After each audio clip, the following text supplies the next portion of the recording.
అసలు ప్రిపరేషన్ అంటే ఏంటి? నువ్వు నిజంగా ప్రాపర్గా ప్రిపేర్ అవుతున్నావా? లేదా నువ్వు ప్రిపేర్ అవుతున్నదే ప్రాపర్ వే అని నువ్వు అనుకుంటున్నావా? నువ్వు చదివే టాపిక్ నీ ఎగ్జామ్ లెవెల్కి నిజంగా సరిపోతుందా? కరెంట్ లింక్ అంటే ఎలా చేసుకోవాలి? లాస్ట్ 18 months కరెంట్ అఫైర్స్ లో ఏ టాపిక్స్ ఇంపార్టెంట్? ఏ టాపిక్ ని సబ్జెక్ట్ తో లింక్ చేయాలి? అసలు ఏ ఏరియా నుంచి క్వశ్చన్స్ వస్తాయి? నువ్వు చదువుతున్న డెప్త్ సరిపోతుందా? ఈ క్వశ్చన్స్ అన్నింటికీ ఒకే ఒక్క ఆన్సర్: మెంటర్షిప్. ఏదో ఒక స్కెడ్యూల్ ఇచ్చి ఇది చదువు అది చదువు అని చెప్పటం కాదు. ప్రతిరోజు నిన్ను మార్నింగ్ 6కే నిద్రలేపి ఈ రోజు ఏ టాపిక్ చదవాలి, ఆ టాపిక్ నుంచి ఏ క్వశ్చన్స్ వస్తాయి, ఎగ్జామినర్ గతంలో ఎలా అడిగాడు అనేది టాపిక్ వైజ్ గా డైలీ ప్లాన్ ఇస్తాం. అంతేకాదు, ఆఫ్టర్నూన్ ర్యాండమ్ క్వశ్చన్స్, ఈవినింగ్ ఆ రోజు టాపిక్ మీద పర్ఫెక్ట్ టైంకి oral practice, viva practice and MCQ practice చేపిస్తున్నాం. వీక్లీ అండ్ మంత్లీ టార్గెట్స్ పెడుతూ ప్రతి స్టూడెంట్ కి ఒక సెపరేట్ టెలిగ్రామ్ గ్రూప్ ఉంటుంది. అందులో స్టూడెంట్, ట్యూటర్ అండ్ మెంటర్ అందరూ ఉంటారు. నీ డౌట్స్ ని వెంటనే క్లారిఫై చేస్తూ ఉండే ఒకే ఒక్క మెంటర్షిప్: స్కై అకాడమీ 360 degrees. కష్టపడే ప్రతి స్టూడెంట్ కి జాబ్ తప్పకుండా వస్తుంది. బట్ నీ కష్టాన్ని బ్లైండ్ గా కాకుండా ఒక సిస్టమాటిక్ వేలో పెడితే 2 years 3 years కి రావాల్సిన జాబ్ ఈ ఇయర్ లోనే వస్తుంది. వాట్సాప్ నంబర్ డిస్క్రిప్షన్ లో ఉంది. ఇప్పుడే మెసేజ్ చేయండి. డోంట్ ఫర్గెట్, ఇంకా హాల్ టికెట్స్ క్యారీ చేయటం మానేసేయండి. ఈసారి ఎగ్జామ్ తర్వాత అపాయింట్మెంట్ ఆర్డర్ క్యారీ చేదురుగాని. For smart preparation check out R sky academy mentorship. ఇక టాపిక్ కంటిన్యూ చేద్దాం. ఎస్ఎస్సి సిజిఎల్ విజేతగా నిలవాలంటే మీరు మార్చుకోవాల్సిన అలవాట్లు. అంటే ఇది కేవలం కొన్ని చిన్న మార్పులు కాదు. మీ మొత్తం ఆలోచన విధానం, చదివే పద్ధతి, టైం మేనేజ్మెంట్ అన్నీ మారాలి. ఎందుకంటే విజయాన్ని నిర్ణయించేది కేవలం ఎంత చదివామని కాదు, ఎలా చదివామన్నదే ఇంపార్టెంట్.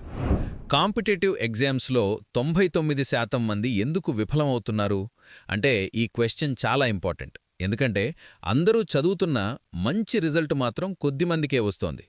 దీనికి మెయిన్ రీజన్స్ కన్సిస్టెన్సీ లేకపోవడం, సరైన టైం టేబుల్ లేకపోవడం అండ్ వాళ్ల మిస్టేక్స్కి ఎనలైజ్ చేయకపోవడం. నోటిఫికేషన్ రాగానే ప్రిపరేషన్ మొదలుపెట్టడం పెద్ద తప్పా? అవును, ఇది చాలా పెద్ద తప్పు. ఎందుకంటే అప్పటికి టైం తక్కువగా ఉంటుంది, కాన్సెప్ట్స్నే స్ట్రాంగ్గా బిల్డ్ చేసుకునే అవకాశం ఉండదు.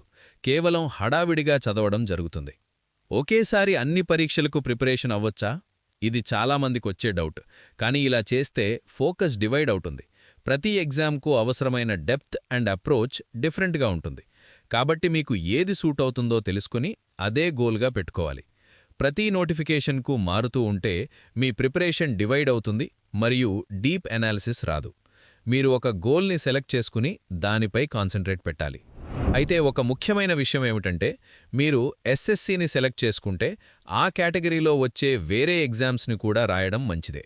కానీ అది కేవలం ఎక్స్పీరియన్స్ కోసం మాత్రమే. ఎందుకంటే అన్ని ఎగ్జామ్స్లో question level, pattern and computer interface are almost the same ఉంటాయి. ఇది మీకు ఎగ్జామ్ హాల్లో నమ్మకాన్ని పెంచుతుంది. కానీ మీ మెయిన్ కాన్సంట్రేషన్ మాత్రం ఒకే గోల్పై ఉండాలి. Previous year questions important and practice method. First అటెంప్ట్లోనే విన్నింగ్ రావాలంటే important method repeat practice. Previous year క్వశ్చన్స్ని మళ్లీ ప్రాక్టీస్ చేయడం వల్ల క్వశ్చన్స్ మీద క్లారిటీ వస్తుంది. Especially recent year question papers ఎక్కువ ఇంపార్టెంట్. ఎందుకంటే అవే ప్రెజెంట్ ట్రెండ్ని రిఫ్లెక్ట్ చేస్తాయి. ఒకే సోర్స్ని ఫాలో అవుతూ దానిని స్ట్రాంగ్గా ప్రాక్టీస్ చేయడం మంచిది. ప్రాక్టీస్ చేస్తున్నప్పుడు టైం లిమిట్ పెట్టుకోవడం వల్ల మీరు మీ స్పీడ్ని ఇంప్రూవ్ చేసుకోవచ్చు. రీజనింగ్కి 10 నుండి 12 నిమిషాలు, మ్యాథ్స్కి 25 నుండి 30 నిమిషాలు, ఇంగ్లీష్కి 10 నుండి 15 నిమిషాలు అండ్ జనరల్ స్టడీస్కి 5 నుండి 7 నిమిషాల కంటే ఎక్కువ టైం ఇవ్వకూడదు. ఈ విధంగా టైం మేనేజ్మెంట్ నేర్చుకుంటే మాత్రమే మీరు ఎగ్జామ్లో మంచి రిజల్ట్ చేస్తారు. ఒక్క నిమిషం, మీరు వీడియో వింటున్నారు, బాగుంది. కానీ రేపు పొద్దున ఎగ్జామ్లో రాగానే కన్ఫ్యూజ్ అవ్వకూడదు అంటే రివిజన్ ముఖ్యం. సాధారణ కోచింగ్ సెంటర్లలో మీకు లిస్ట్ ఇస్తారు, బట్టి పట్టమంటారు. కానీ స్కై అకాడమీలో మనమిచ్చే 4 టైప్స్ ఆఫ్ పీడిఎఫ్స్ గురించి మీకు తెలుసా? Mind map PDF, memory hints table, printable notes, summary table. పాత రికార్డెడ్ క్లాసులు విని టైం వేస్ట్ చేసుకోకండి. అప్డేటెడ్ కంటెంట్ కోసం స్కై అకాడమీ యాప్ని ఇప్పుడే డౌన్లోడ్ చేసుకోండి. లింక్ కింద ఉంది. నేను చెప్పే ఈ క్లాస్ మీ ప్రిపరేషన్లో కొంచెం చేంజ్ వస్తుంది అనిపించినా ఒక చిన్న లైక్ చేయండి. ఇంకా వీడియోస్ చేసి ఇవ్వటానికి ఒక్క లైక్ చాలా బూస్టింగ్ ఇస్తుంది. సబ్స్క్రైబ్ చేసుకున్నారు కదా, కంటిన్యూ చేద్దాం. మాక్ టెస్ట్లు రాసేటప్పుడు ఈ టైంని ఫాలో అవ్వడం వల్ల మెయిన్ ఎగ్జామ్ మీద ఒక క్లారిటీ వస్తుంది. ఫస్ట్ అటెంప్ట్లో జాబ్ తెచ్చుకోవడానికి టైం ఫ్రేమ్ సెట్ చేసుకోవడం. చాలామంది ఈసారి కాకపోతే వచ్చేసారి అని అనుకుంటారు, కానీ ఈ ఆలోచన ప్రిపరేషన్ను స్లో చేస్తుంది. మీరు ఒక స్పెసిఫిక్ టైం సెట్ చేసుకొని అదే టైంలో జాబ్ రావాలి అని ఫిక్స్ అవ్వాలి. This kind of thinking builds discipline in you and makes your effort more serious. Coaching and material సెలక్షన్లో క్యాండిడేట్స్ చేసే పొరపాట్లు. చాలామంది రిపీటెడ్గా టీచర్లను లేదా బుక్స్ను చేంజ్ చేస్తూ ఉంటారు. There will be no consistency in understanding. ఒకసారి సరైన టీచర్ మరియు మెటీరియల్ని సెలెక్ట్ చేసుకున్న తర్వాత దానిపైనే నమ్మకముంచి ముందుకు సాగాలి. ఎక్కువ సోర్సులు యూజ్ చేయడం కంటే ఒకే సోర్స్ని డీప్గా అర్థం చేసుకోవడం చాలా ఇంపార్టెంట్. టీచర్ చెప్పేది మీకు అర్థమవుతోందా? మీరు క్వశ్చన్స్ సరిగ్గా చేయగలుగుతున్నారా? మాక్ టెస్టుల్లో మీ స్కోర్ మెరుగవుతోందా? ఈ 3 క్వశ్చన్స్కు సమాధానం ఎస్ అయితే మీరు కరెక్ట్ వేలో ఉన్నారు, లేకపోతే మీ అప్రోచ్ని చెక్ చేసుకోవాలి. అండ్ లాస్ట్గా చాలామంది అనుకునే విషయం ఏమిటంటే, నేను యావరేజ్ స్టూడెంట్ని, నా వల్ల సాధ్యమా అని. బట్ రిమెంబర్, అకాడమిక్ మార్కులు మరియు కాంపిటేటివ్ ఎగ్జామ్స్కి పెద్దగా సంబంధం లేదు. Discipline, proper planning and consistent practice ఉంటే ఎవరికైనా విజయం సాధ్యమే. మీరు యావరేజ్ స్టూడెంట్ అని బాధపడటం ఆపేయండి. అంటే నేను యావరేజ్ అనే లేబుల్ని మీరు మీ మీద వేసుకుంటే అదే మీ గ్రోత్ని అడ్డుకుంటుంది. ఎందుకంటే మైండ్ ముందే ఓడిపోతుంది. కాలేజ్లో బంక్ కొట్టినవాళ్లు, 40% మార్కులు వచ్చినవాళ్లు కూడా ఇవాళ మంచి ర్యాంకులతో సెటిల్ అయ్యారు. అంటే వాళ్ల ఎకడమిక్ పాస్ట్ వాళ్ల ఫ్యూచర్ని డిసైడ్ చేయలేదు. వాళ్లు చేసిన ఒకే ఒక్క పనేంటంటే తమ బలహీనతను గుర్తించి దానిమీద వర్క్ చేయడం. అంటే ఎవరికైనా ఒక సబ్జెక్ట్లో వీక్ ఉంటే దాన్ని అవాయిడ్ చేయకుండా డైలీ కొంచెం కొంచెంగా ప్రాక్టీస్ చేసి స్ట్రాంగ్ చేసుకున్నారు. ఇదే real improvement process. Self confidence lose అవ్వకుండా ప్రిపరేషన్ కంటిన్యూ చేయడం ఎలా? ఇది చాలా క్రూషియల్ క్వశ్చన్. ఎందుకంటే ప్రిపరేషన్లో అప్స్ అండ్ డౌన్స్ రావడం సహజం, కానీ కన్సిస్టెన్సీ మెయింటైన్ చేయడమే అసలు ఛాలెంజ్. మనలో చాలామందికి ఒక భయం ఉంటుంది. అతను టాపర్ కదా, తనకి జాబ్ వచ్చింది, నాకేమో 10థ్లోనే తక్కువ మార్కులు, నా వల్ల అవుతుందా అని. అంటే మనం మనల్ని ఇతరులతో కంపేర్ చేసుకుంటూ సెల్ఫ్ డౌట్ క్రియేట్ చేసుకుంటాం. గుర్తుపెట్టుకోండి, ఎగ్జామ్ అనేది కేవలం నాలెడ్జ్తోనే కాదు, కాన్ఫిడెన్స్తో కూడా వస్తుంది. ఎందుకంటే ఎగ్జామ్ హాల్లో డెసిషన్ మేకింగ్ స్పీడ్, క్లారిటీ అన్నీ కాన్ఫిడెన్స్ మీదే బేస్ అయి ఉంటాయి.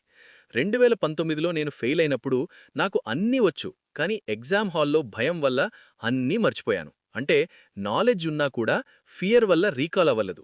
అక్కడ కూర్చున్న వాళ్లంతా నాకంటే పెద్దవాళ్లు, వాళ్లకి ఎక్కువ తెలుసు ఏమో అని భయపడ్డాను. ఇది చాలామందికి వచ్చే కామన్ ఫీలింగ్. కానీ నిజమేంటంటే ఫ్రెషర్స్కి, బిగినర్స్కి కొత్త విషయాలు త్వరగా నేర్చుకునే శక్తి ఉంటుంది. అంటే ఫ్రెష్ మైండ్ ఉండటం ఒక అడ్వాంటేజ్. కాబట్టి మీ మీద మీకు నమ్మకం ఉండాలి. అదే మీ బిగ్గెస్ట్ స్ట్రెంగ్త్. ఒకవేళ మీరు చదువులో వీక్ అయితే ఒక చిన్న ట్రిక్ ఫాలో అవ్వండి. మొదట్లో పుస్తకం తీయగానే నిద్రొస్తుంది, ఎందుకంటే కాన్సంట్రేషన్ అలవాటుండదు. అప్పుడొక 10 నిమిషాలు లేదా 15 నిమిషాల టైమర్ పెట్టుకోండి. దీన్ని ఒక చిన్న స్టడీ సెషన్గా ఫీల్ అవ్వండి. ఆ టైంలో అటూ ఇటూ చూడకుండా కేవలం చదువు మీదనే ఫోకస్ పెట్టండి. మొబైల్, డిస్ట్రాక్షన్స్ పూర్తిగా దూరంగా పెట్టండి. అలా మెల్లిగా ఆ టైంని పెంచుకుంటూ వెళ్ళండి. 15 నిమిషాలు, 30 నిమిషాలు, 1 గంటలా గ్రాడ్యువల్గా పెంచితే మీ బ్రెయిన్ కూడా అలవాటు పడుతుంది. అలాగే షార్ట్ కట్స్ వెనకాల పడకండి. ఫస్ట్ బేసిక్స్ నేర్చుకోండి. ఎందుకంటే ఫండమెంటల్స్ స్ట్రాంగ్ లేకపోతే అడ్వాన్స్డ్ క్వశ్చన్స్ హ్యాండిల్ చేయలేరు.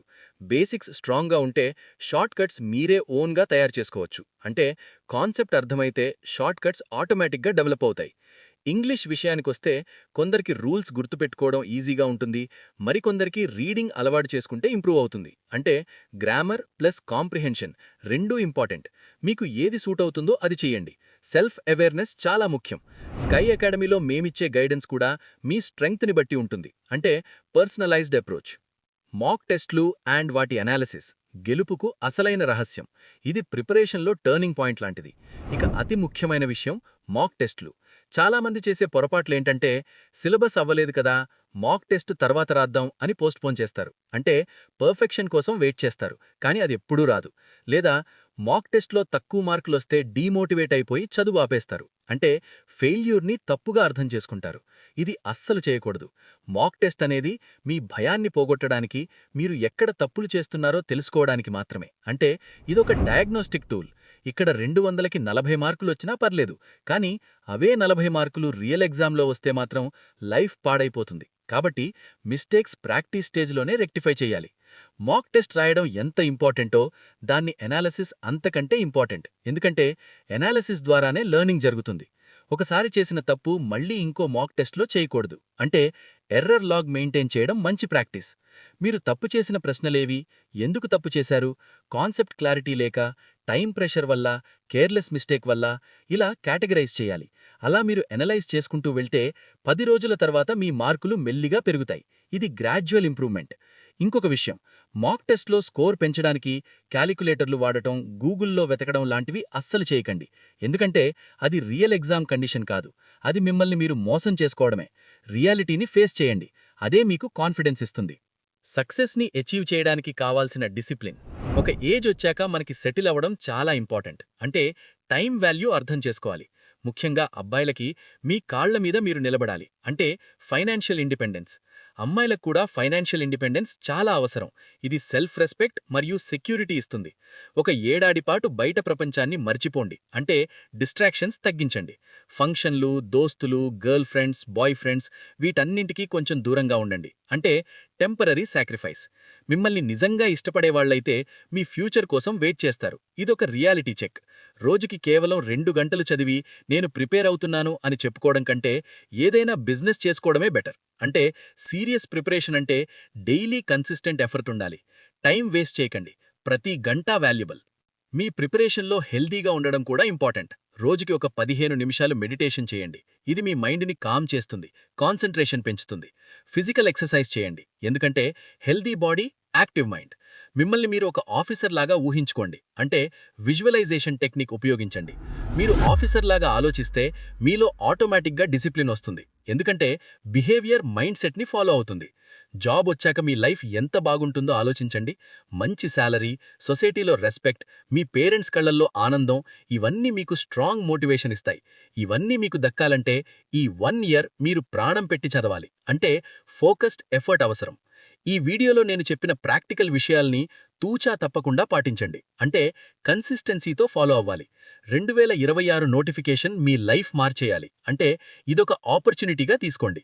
స్కై అకాడమీ ఎప్పుడూ మీకు అండగా ఉంటుంది. మరిన్ని అప్డేట్స్ కోసం టెలిగ్రామ్ గ్రూప్లో యాక్టివ్గా ఉండండి. ఎందుకంటే రెగ్యులర్ గైడెన్స్ మీకు ట్రాక్లో ఉంచుతుంది. All the very best. Bye friends. Next వీడియోలో మళ్ళీ కలుద్దాం. Homework question. ఎస్ఎస్సి సిజిఎల్ ప్రిపరేషన్లో టైం మేనేజ్మెంట్ కోసం మీరు ఫాలో అవుతున్న మెథడ్ ఏంటి? రీజనింగ్ అండ్ మ్యాథ్స్కి మీరు ఎంత టైం స్పెండ్ చేస్తున్నారు? కామెంట్ సెక్షన్లో తెలియజేయండి. ఇది సెల్ఫ్ రిఫ్లెక్షన్కి యూజ్ అవుతుంది మరియు మీ స్ట్రాటజీని ఇంకా ఇంప్రూవ్ చేసుకోవడానికి యూజ్ అవుతుంది.